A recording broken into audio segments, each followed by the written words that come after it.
Hello everybody and welcome to the Kevin Campbell Show with me, Kevin Campbell, and Lee Judges. Thanks for joining us. This is going to be the 5 things Arsenal need to really look at or address moving forward. I think it's really important for us, Lee. Yeah, definitely. We're at a point now where, especially after last night's game, where I think we need to take a little assessment of everything. So point number 1 is the owner. We're going to look at the owner and what he's done. You don't look happy. No, Lee, you don't look happy. Right, well, we'll address that. It rattles me. Right, and then second, so what we want to do, we want to concentrate on the owner. Then we're going to do the board. And then we're going to do the players in general and some of the outstanding players who we're seeing right now, especially now our top player, Aubameyang, hasn't been there. Yeah.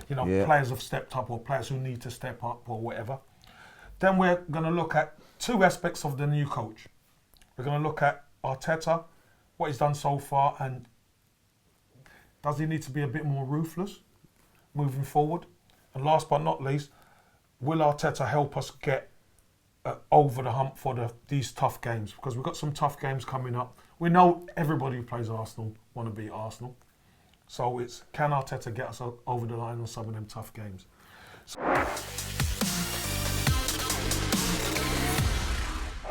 So let's look at the owner right now, Lee. Stan Kroenke. He's in America. He's worth $8-9 billion. Very, very wealthy man. Is he doing enough? It's a serious question, is it? No, it's a serious question because remember, after all the pain of Emery at the end, Arteta's come in. And we're starting to see a little bit of progress and a little bit of foundation. So all right, let me ask you this then. Let's rephrase that just a touch. What is your expectation of Stan Kroenke now? Well, I think for me, he's got to do the right thing by the football club, not right by what he's doing in America and things like that. You know, it needs proper investment. I look at Arteta at the moment. I think it's been a great appointment. Mm-hmm. Whatever way you look at it, who's ever done that, and the Kroenkes and the board are part of that because they've made that decision. They've seen something which other people doubted. Yeah. You know what I mean? Yeah, we doubted it. We doubted it. For experience-wise, yeah. But he's got in there. I couldn't be more proud of a team performance than I can't remember going to an away game and not winning the game and being proud. I know that we didn't win it, but the way it conducted and the way it played out, the way we went about it is everything from a fan that you want from your football team. Yeah. And that's what you got. So for me, pleasure being there yesterday. Like, he ain't there yesterday. You know what I mean? Like that's one thing. You know what I mean? He's not feeling the passion of what we had yesterday, and that would make me want to. If I was there yesterday, I want more of that. I want makes me go out and want to see things happen. I want to see us go on. I want to back this man as much as I can because he's going to give me something that I really want. And that's my biggest worry with him. What I do worry about the Kroenkes and the board is like, oh, Arteta's doing such a good job, well, we don't need to do nothing now. That is not the case. Yeah. That is not the case. Well, we're going to get onto the board. Yeah, but for me, you know, he turned around and said, you know, Josh said would be excited. I haven't been excited that much this season. You know, I mean, I was excited yesterday, but the bare facts are that we're still 10th in the league. True. And we're not challenging for a top 4. So from that point of view, I'm not excited. But this team can be exciting. There's potential there with the way that the coach is setting up these players. There are players, Kevin, that are not good enough for Arsenal Football Club. Let's be honest. And we're going to get to that a bit later. Yeah. But he's getting the best out of them that he possibly can. Imagine if the owner now says, you know what, let's kick on, let's invest, let's get the players in that he wants, and you know, who knows, we could be challenging for things. Lee, do you reckon Josh Kroenke, who obviously is the son who I think Stan has kind of pushed to the front in dealing with the Arsenal situation, do you think he should take more of a lead and push his dad. Yeah, definitely. You know, because what I see, you know, he comes and he talks well, and he's saying about, you know, be very excited. As you said, you haven't been excited. You were excited last night because, you know, the team showed the passion and the fight that has been lacking at Stamford Bridge. Let's be honest. In past, we've capitulated. Yeah, exactly. The game's been over by half time, and especially after getting a man sent off and then going to goal down.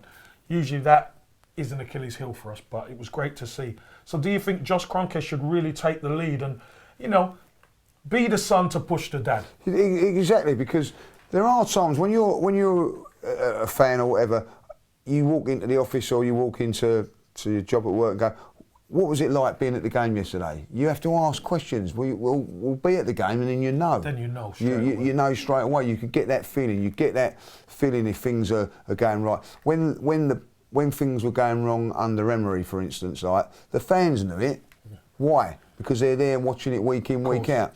Now they could have made that decision, and he could have felt that if he was there. I feel that if you're really serious about wanting to be the owner of Arsenal Football Club, you've got to be there every game. You've got to feel it. So what you're saying is you can't be an owner from a distance. Well, you can be, but it's either, and this is the thing where I'm trying to get at. It's either you're there all the time, or the person who you put in place, being his son, needs to be there. So someone's got to buy in 100%. Yeah, exactly. You look at Manchester City, like the owners are not there all the time, but they've got somebody, a figure head that's there every game, and he's the one that will make decisions, and he'll fall on them. And if that's got to be Josh, it's got to be someone.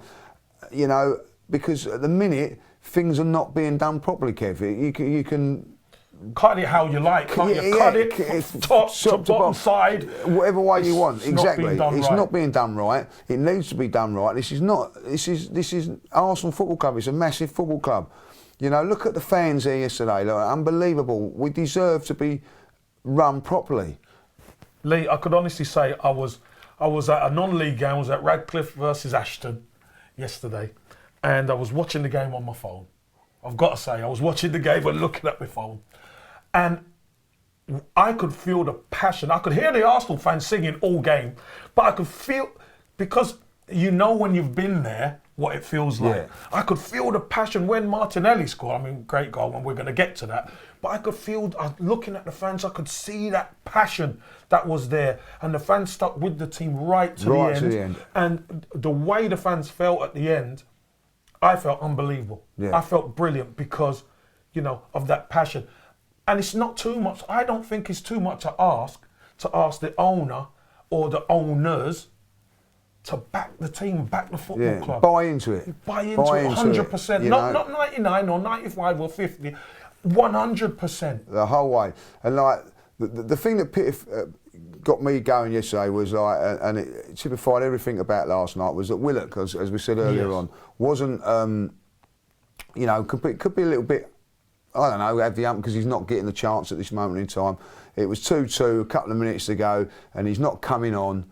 And he come by the fans and clapping them like that, really, you know, because he felt what was coming there, and I think that was a fantastic thing. So there's a connection between fans and players now, and it's starting to come there. And I think Mikel Arteta's done that. I think Freddie's got to take a little bit of credit for that there.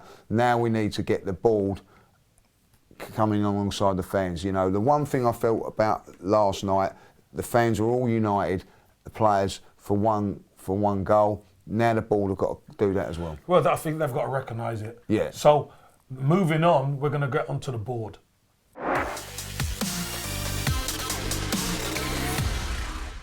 Because the next stage down, obviously, from the owners and the owner's son, is the board. Yeah. And the much maligned have been criticised, etc. They've brought Mikel Arteta in, and we're starting to see signs of progress. We're starting to see signs of a foundation. What's their next move, Lee? Well, they've got to do what's happening on the field. You know, we've seen signs from Arteta that things are going well. I've seen nothing from this ball. We're 22 days now into the transfer market.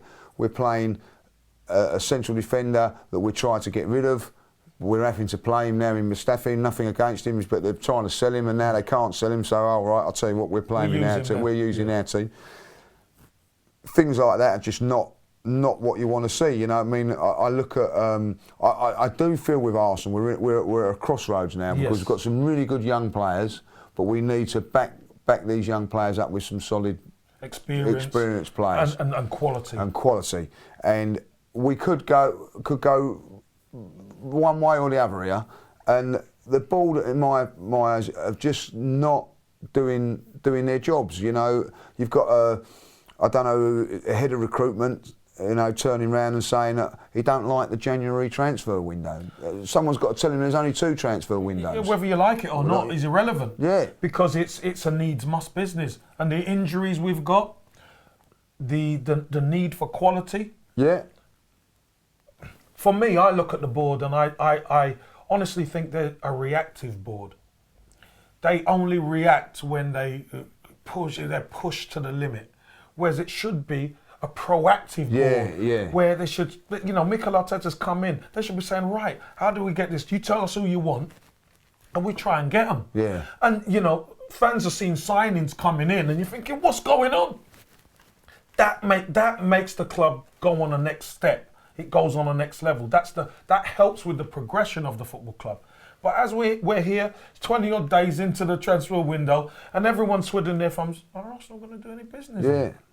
To me, it makes no sense. And we've been fogged off through the years, like on other things.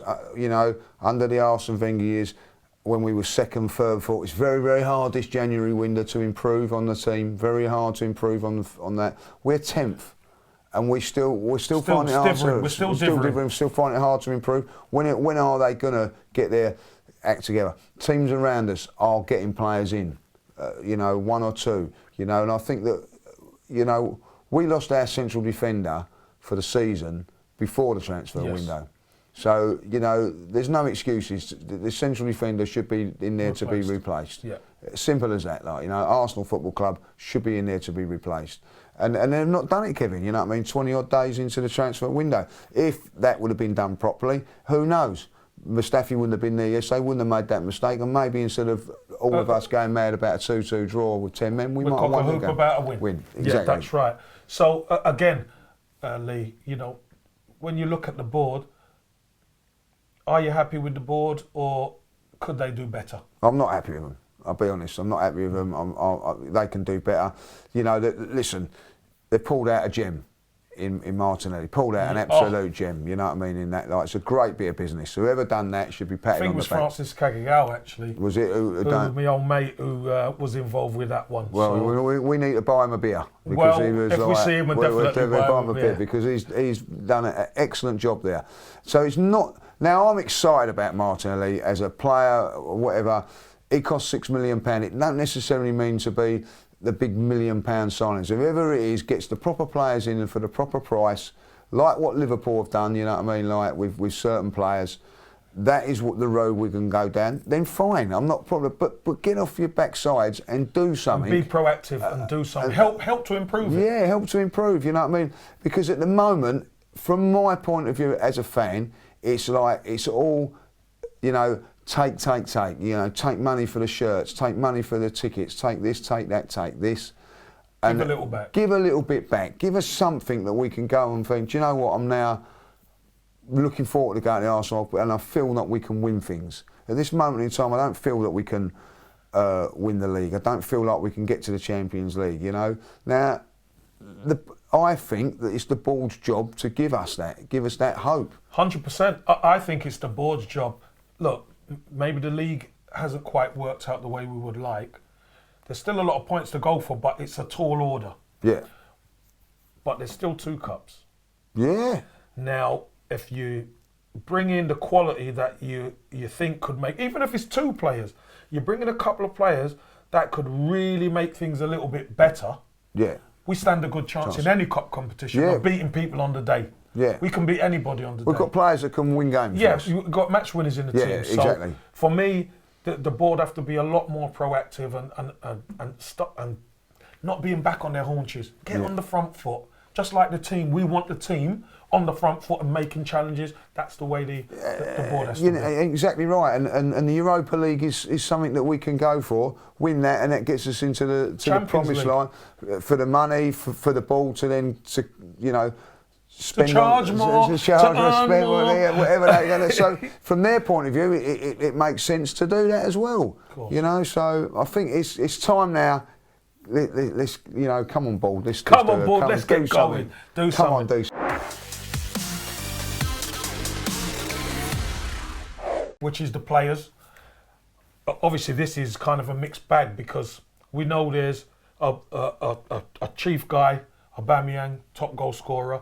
He's been out, and there's been a couple of players. There's some flack flying about for Lacazette, who I think Lacazette works so hard, but he's such a great team player. Yeah. I think a lot of it is uncalled for. Myself, there's Martinelli, who has really stepped up.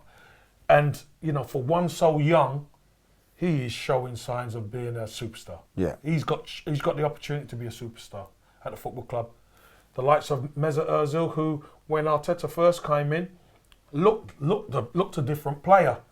But I think now we're starting to see him revert back to a little bit of type where, that intensity ain't quite there. I think things changed a little bit when he came off against Chelsea and Guendouzi came on, and we had a bit more legs about us, and people could put their foot in. What's your thoughts on certain players? But by the way, Saka.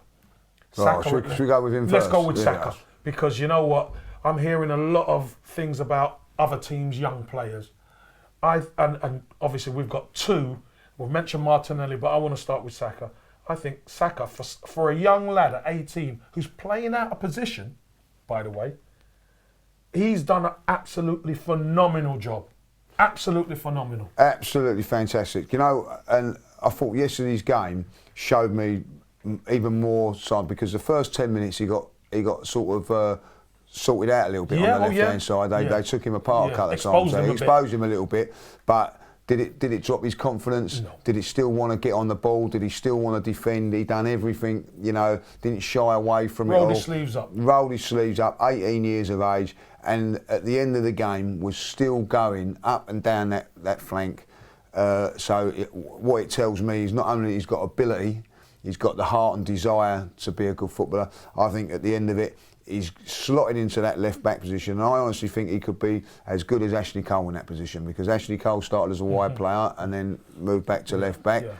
And I just think that, this could be his position. I look at it for England, we've got Chilwell, but then there's not much other than that. So he could get lots more games for England, playing that way there. I think it could be a real career change for him. He's on playing in front of it all. I just thought he was absolutely outstanding yesterday, and he looks a real top player. Now, when he's played wide left, I think he's been very, very good. Yeah. He's been very, very good. But since he's been left back, he's been exceptional. Yeah, because everything's in front of him. When you play wide, and you need a good fullback behind you to guide you. Move right, give you good information. Yeah. But I think when he plays at the back, he can see everything, and it's he gets a lot more time on the ball. He hasn't got anybody behind him, because when you're playing wide, usually you've got a fullback behind you. He can see everything, and he's good on the ball. He's got some good quality, and he's got a sweet left foot.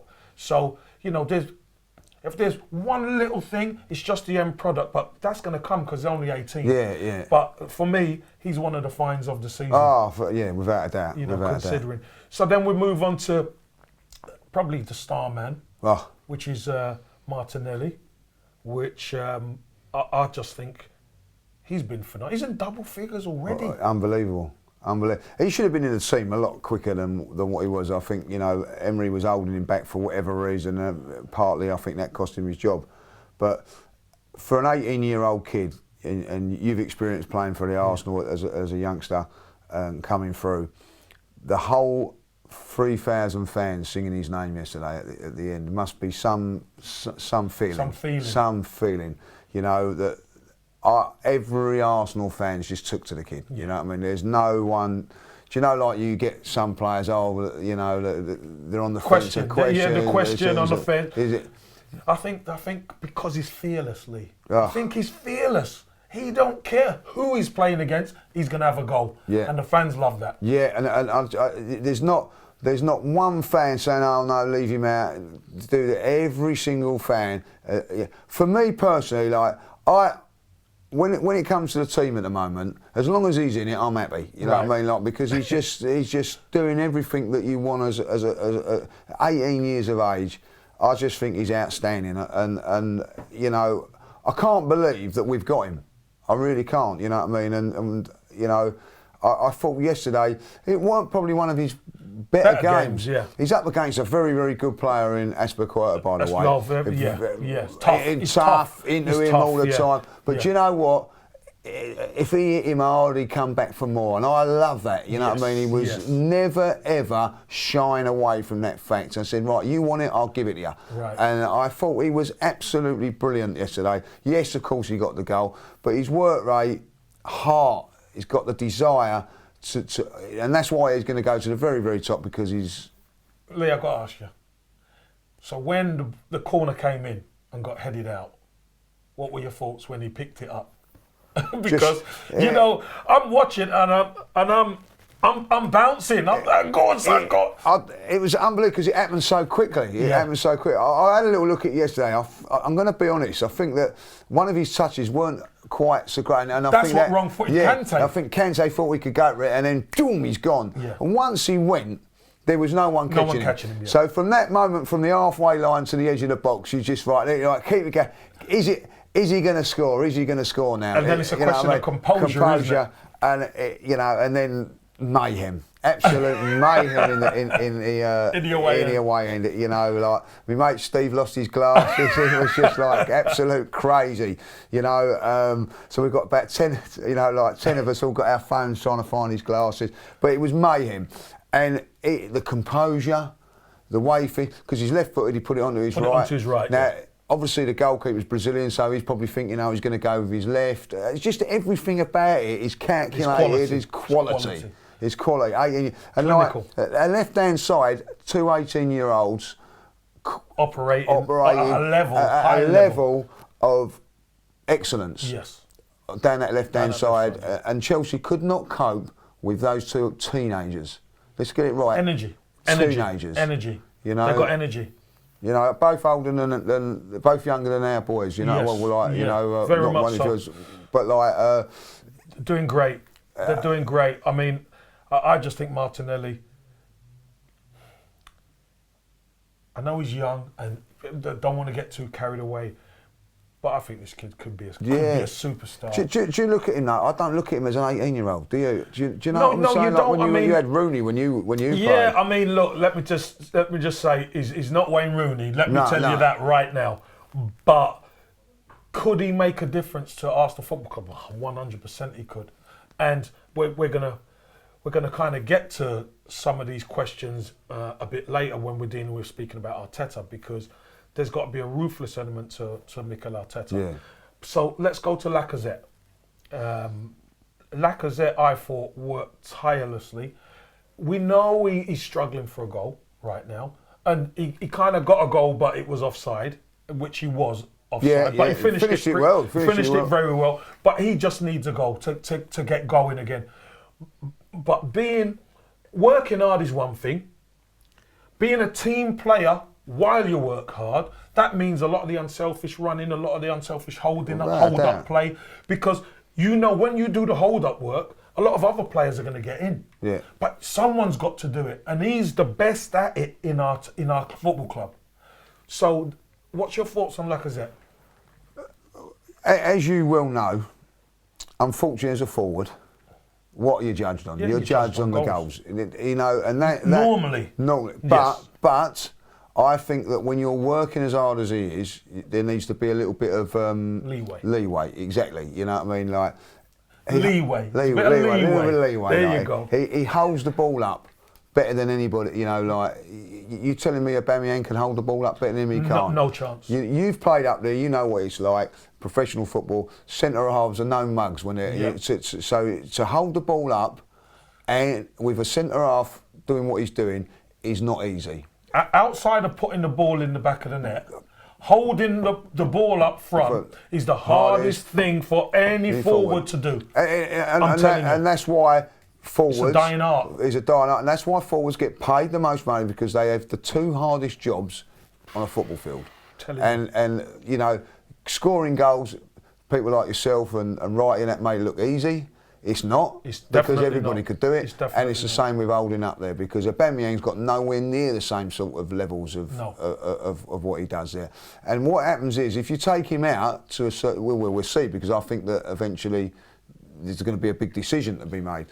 That I think we'll go, do you know what, we miss his hold-up play. I felt we missed his hold-up play against Sheffield United when we took him off. Yes. And we lost control because... That's right, because the ball kept coming back and then puts pressure on defence.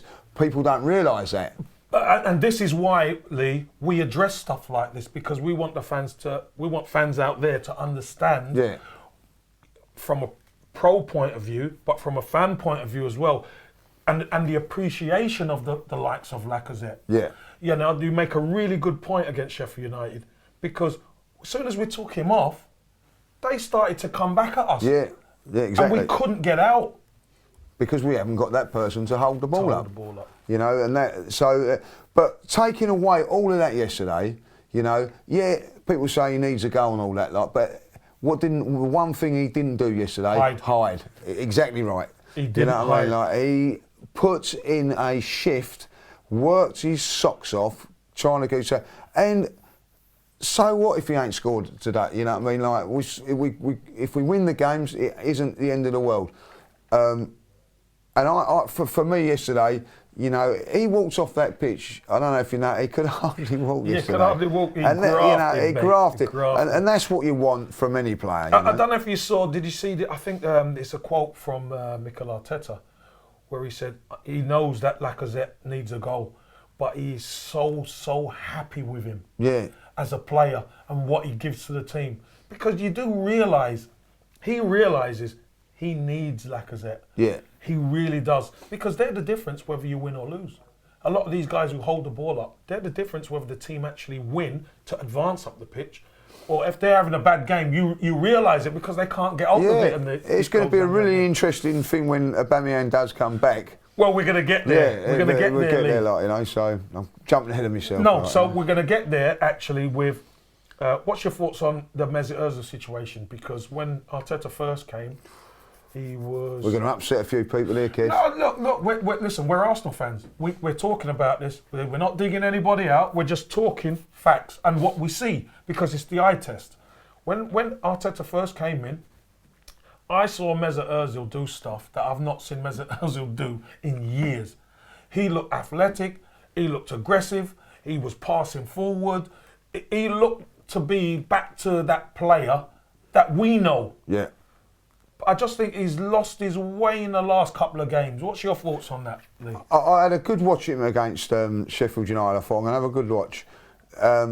There are times when he gets into little pockets and all that, but in his defence, we've got players that are not good enough to hit him with our passes. There's the gap, and so they look at it. They look at it and they think, oh no, I'm not going to take my chance, my arm, force it, so I'm gonna play that. So from that part of your game and his defence, he needs better players around him to better service when he gets in. But then the negative of that is, well, that's not happening. What do you do? Come and get it. What's plan B? Plan B. Come and do it. I look at Jack Grealish yesterday. I watched the game when I got home. The highlights. You know, he hasn't got good players around him. But he gets the ball, picks it up, and takes on players and starts dictating. That's what Mesut Ozil's got to do.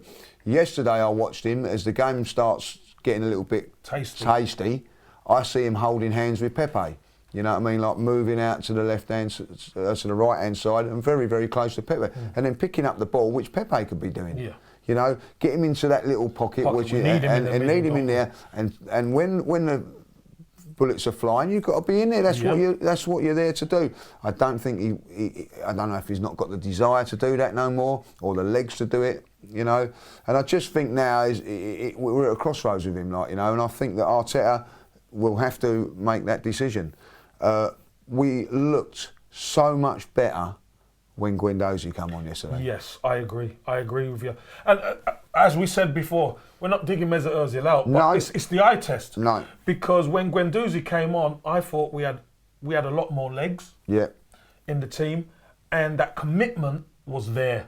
Yeah. I mean, I'm seeing Guendouzi. So I think it was Mason Mount went by him and he's just he's giving him a dig. He's giving him a dig. Mesut's not going to do that. No, he's not going to do that. He's not going to do that at all. What about Bellerin coming back? I think he's been out a long time. He's been in and out, obviously. Question marks. Question marks were there about his fitness and everything. And when I saw the team and Bellerin was in, I thought, Maitland-Niles would be. Oh yeah. Should be. It'd be cheesed off with this, I'm sure. But the way Bellerin performed, I mean, wow. He's back. It was back to his best. I was like you when the team come out. We was all sitting in the pub and we said, like, of course, a bit harsh on Maitland-Niles. I thought, surprised. Yeah. First minute, he put one on their left back, and he thought, well, like that lifts everybody. Doesn't it? He wants it, and I thought from that minute on to the last minute, forget about the goal. He was absolutely fantastic. Do we have to? No, forget about the goal. Let's not forget the goal. No, forget that. But the goal then to do that. That's the icing on the cake with the cherry, right? It was, everything else. We had a bit of cream on it as well. It was absolutely fantastic. Like, it was a great. For me, he's had a year of hell. Injuries and everything like that. It must be frustrating. Game against Sheffield United, he warmed up in front of us for an hour. Yeah. Maybe he knew that he was playing in this game. That's why he was quite enthusiastic doing it. But to come in against Chelsea, which someone reminded me today was the team that he got the injury against, to go there and produce a performance like that, I got nothing but admiration for him. You know what I mean? Like the determination to get back as a player. There ain't a lot of him, is there? You know what I mean? There Very ain't. slight. Slight. But pound for pound, he gives it everything. You know what I mean? And I've got to say, fantastic goal. I think he got one, and someone said he's very similar one against Liverpool a few years ago at the Emirates. Very similar, cutting on his left foot. And when it went in again, you know what I mean? It was. Well, I think the ironic thing about Bellerin's goal was after we went 2-1 down, everyone's proud of the performance. Yeah.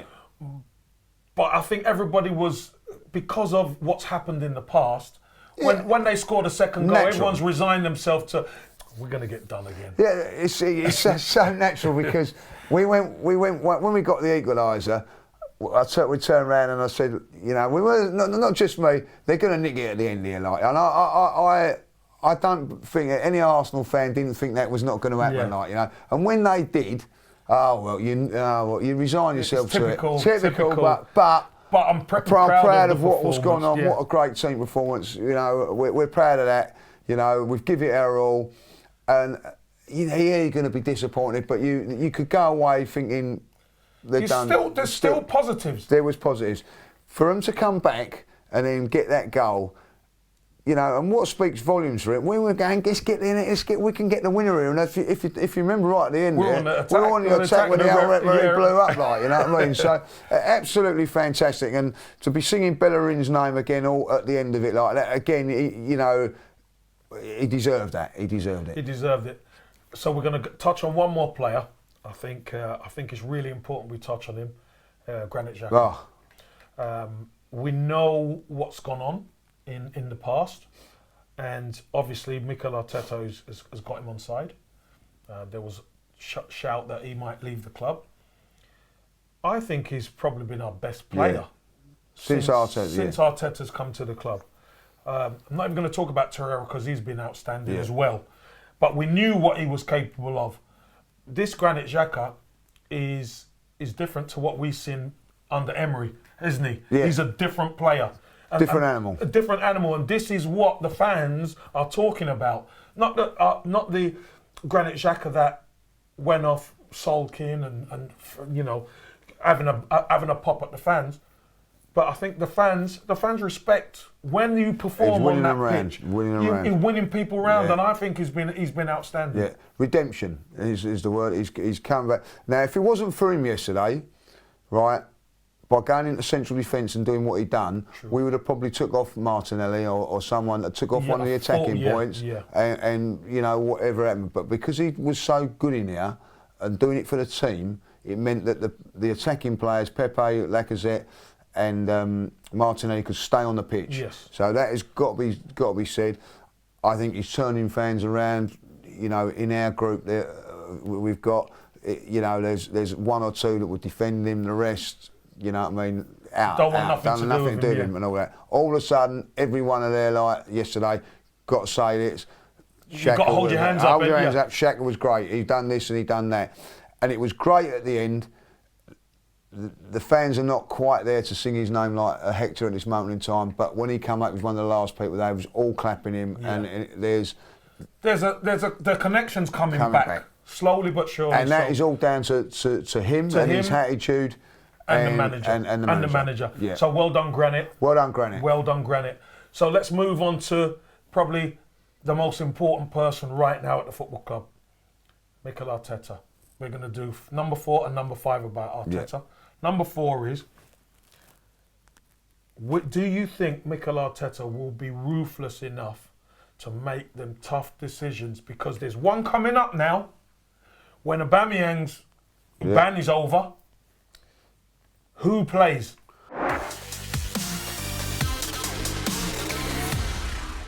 Who plays, Lee? The biggest worry for me for Arteta at the moment was that I'm only going on what people are saying who were watching it on TV yesterday, is that he was going to take off Martinelli and leave on Mesut Ozil yesterday, and I think that was not the right. Thankfully, he didn't do it because Granit done really well in there, like, you know. And when we just started to turn the tide, now he has got to be ruthless. If he's not going to be ruthless, he's not going to make it. He's not going to last. He's not going to last. Yeah. Despite whatever he's doing there, he's got to be ruthless with the Mesut Ozil decision, which he was in the end. He did take him off. The right decision. Not the right decision for Mesut Ozil, but it was the right decision for the team. Yeah. Right decision for us fans and right decision for the club. He's got to do that with the Aubameyang when he comes back, because he's going to have to come back. Well, he's got to come back in the team. So, Lee, out of Aubameyang, Lacazette, Pepe, Martinelli and Ozil, 4 spots, 5 people. Who gets left out? Well, I think you're rotating. For me, Martinelli stays in, Aubameyang stays in, and it's out of Aubameyang and Pepe. Lacazette and Pepe. Who plays? No. So Ozil plays then? No. No, so there's 4 spots. Well, you could actually put Lacazette into that hole if you want. Well, remember, there's 4 spots. So there's the front 3 and the one in behind. Right, well, I would play... So there's 5 players. So there's Aubameyang, Lacazette, Pepe, Ozil, and Martinelli. So there's 4 spots and there's 5 players. Who does Lee leave out? I'll leave Ozil out. I'm going to, simple as that, like, you know what I mean? Like, me personally, I would. I would go that. Because I think Martinelli has to be on the pitch. At the 2 definites for me now, Martinelli has to start and Aubameyang. Yes. Right, now you can play Aubameyang wide right, you can play Martinelli wide right, but I think, like, at that moment, them 2 are in the side, and it comes then the last decision out of Lacazette and Pepe. And for me, at this moment in time, I think that probably it will be Lacazette that would probably be the one to go and put Aubameyang in that central role. But, you know, Pepe, to me, hasn't convinced me enough yet. But I thought he was very, very good yesterday. Yeah. You know what I mean? You know, he's the one with the shirt at the moment. And he's a threat. And he's a threat down that left-hand side, down the right-hand side. Does some things that, you know what I mean, like he leaves players for dead with a little drop of the shoulder. He's got some ability. He's got to use it more frequently. But that's the way I would go. So let's just for the fans, who would start at the top? In your team, centre forward. Would Aubameyang be there, or would Aubameyang be on the left? No, I'm going to go Aubameyang down the centre. Aubameyang down the centre. Martinelli on the left. Pepe on the right. Pepe on the right, and Lacazette just behind, because it's out of Lacazette and Ozil there. Or Ceballos coming in there, or even Quintos. You've got to go. I don't know, go mad. What are you doing to me? I would actually go with the three in midfield, more strong-based. More midfielders. More midfielders in there. Or like Liverpool do, and let the three play. Yeah, but you see, because we've You got can't play Xhaka, because we've Lacazette. got Xhaka and Torreira. You want to get Lacazette in this team, don't you? No, because remember, we're talking about the hold-up play. And I think what we can do, Aubameyang can come deep and Lacazette can go up there as well. Yeah. There's times where Aubameyang, because of rotation, Aubameyang could go left and Martinelli can come in. We can start rotating. I'm with you on that. I would rather have Lacazette. If we can get Lacazette in that team, then do it. Because we got that strong base of Xhaka and Torreira, that's why we can have these weapons, you know, to go where they want and cause mayhem. Basically. And I think, like, to be honest, I wouldn't mind seeing just try Lacazette in that role to see what he can do. Yeah. So I'm with you. So why are you throwing Ceballos? Anyway, let's start. Well, I like Ceballos, but he's just not quite done it. He's going to have to do it at Bournemouth. Again, we're going to speak about the ruthlessness of Arteta. Do you reckon Arteta's ruthless enough to go into Raul and Edu and these guys and say, listen, I need a centre-back and I need a, you know... Yeah, well... Do you reckon he's got that ruthlessness in him? I don't think he's got enough power in the bank at the moment, like, you know what I mean? But he's getting it. And my biggest worry at the moment is if they don't start backing him, other teams are going to come sniffing at Arteta. You know what I mean? Like the big Spanish teams, because, like, you know, this is what he's doing. He's showing that he can be a very, very good manager, you know? And he's making progress from the start. Exactly. Quicker than what we all thought. Definitely. So I'm a big, you know, if the ball don't back him, you know, it won't be long before the old vultures are coming around. They're circling around Martinelli, and they'll be circling around our coach. And certainly if he's not being backed properly. So my message is to the ball, back Arteta, we could lose him as well. We could lose him as well. All right, let's move on to number 5, Lee. And I think this is probably more ironic than not. We've had certain draws of late. Some good, some so-called bad, i.e. the Sheffield United game at home where really we should have won that game. Could have won it, referee decision with a penalty, etc. We can talk about that. Do you think Arteta has it in him to win those tough, tight games? Because we seem to be drawing a lot. We're still in 10th position.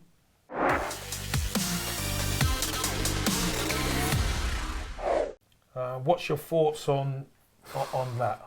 That is the thing. He'd done it against Man United, got the result against Man United. Again, if he'd have got the refereeing decisions against Chelsea and against Sheffield United, which was a penalty and a sending off, we would have, won those games. It's ironic that everybody turns around and, you know, when the decision's to be made against Arsenal, it gets made. You know, yesterday's decision got made. No messing. No messing about it. It was done. Our ones, it's, you know, really, really annoying. I watched the penalty against Pepe